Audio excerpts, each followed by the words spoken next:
Stand-up comedy can teach you a lot about public speaking. In this video, I'm going to share 7 public speaking tips that I learned from performing stand-up comedy over the last 3 years. Let's go. For your next act, Mr. Markus Seppala.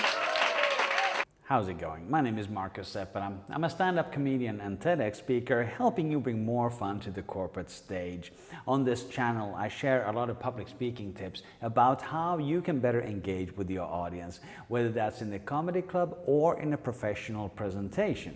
I've been performing stand-up comedy for 3 years now, and I've learned so much about public speaking from the comedy stage. Specifically in this video, I'm going to cover speaking styles, visual aids, audience interaction, 2 different types of feedback, the value of the open mic, and how to use humor outside the comedy stage. In the description below, you will find links to everything I'm talking about. There you can also pick up my free video conferencing checklist. The first learning relates to my speaking style, and I've learned to make it more conversational. I got started with public speaking in Toastmasters, where the style is a little bit more formal. But on the comedy stage, it has to sound like you're having just a chat with the audience. So the style of speaking needs to be a little bit more conversational. And that is a great way to engage with the audience. This is what we've seen from TED Talks as well, because they are more conversational in their style. They're not so much about giving a speech. So an important lesson from the comedy stage. Next, we have the use of visual aids. Comedians, in 99% of the cases, are not using any external visual aids. They might use the microphone, they might use their body, but they certainly don't use slides. If you use slides, you are risking immediately disengaging the audience because they're not focusing on the conversation anymore, they're reading the slides. Don't use slides.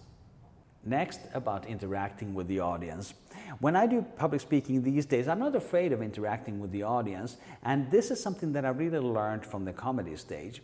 And you can actually plan these interactions. For example, you can plan to ask specific questions to specific audience members or to them as a whole throughout your presentation. This really helps once again with the audience engagement. Actually, I have a whole workshop about how to ask questions to the audience. There's a link to it in the card above me. We're just getting started with this list, but if you already got value, please hit the like button. Next is about feedback. And there's 2 types of feedback, useless and useful. The useless feedback is most of the feedback that you get. And what I learned early on, that it's absolutely crucial to ignore this feedback. This is usually comments from people who are not experts in the area.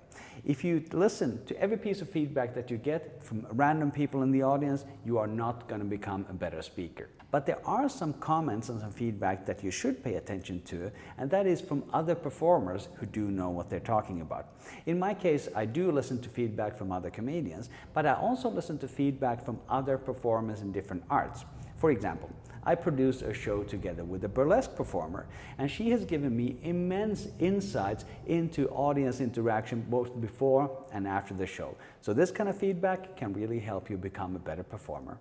But there is one type of feedback that you do get from the audience that you should pay attention to and that you should use to enhance your performance. And that is when the audience actually laughs. Because if they laugh, you're good. If they don't laugh, you suck, and you kind of have to deal with it.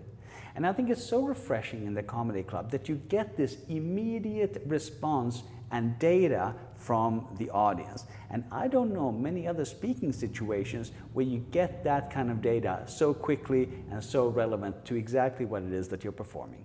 Next, I want to talk about the open mic concept.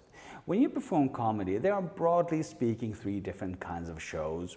One is a headliner show where a famous comedian does maybe 45 minutes, maybe supported by other acts. Then you have these showcases where everybody has the same amount of time, maybe they do 10 minutes, and then you have the open mics. To the headliner shows and to the showcases, you have to be invited, but to the open mics, anybody can show up and perform stand-up comedy. And this is actually how most people get started with comedy. Another essential part of the open mic experience is that we go out there and try our jokes at these open mics before we do them at paid shows, and that allows us to practice the material. But for business presentations and speeches, this is almost never the case. If you do a conference presentation, that may be the only place you actually do it, and you have not had the opportunity to actually practice it in front of a live audience. With the comedy open mic, we have that opportunity, and I wish we had that for business speeches as well. The next lesson is that humor is welcome everywhere. A lot of people think that they should not use humor in a professional presentation, but I think this is not correct at all. Humor is a great way to engage with your audience, and that is ultimately what you want to do, even in a professional presentation. Another aspect of this is that I think humor is an important leadership quality. If you think back to your favorite leaders, I bet most of them have been funny people. So there really is no reason to suppress your sense of humor in a professional context. In just a moment, I'm going to jump over to my bonus tip. But if you've been getting some value from this video, please consider subscribing to my channel for more communication tips. And here's that bonus tip. If you want to try stand-up comedy, you can go to a comedy open mic show in your city. This is an opportunity for anybody who wants to go up there and tell jokes in front of a live audience, and they're always looking for new performers. If you want my step-by-step guide on how to get started with stand-up comedy, check out my course, Stand-Up Comedy for Beginners. You can find it at comedyforbeginners.com. By the end of that course, you'll be able to write and deliver your first 5-minute stand-up comedy performance. That's comedyforbeginners.com.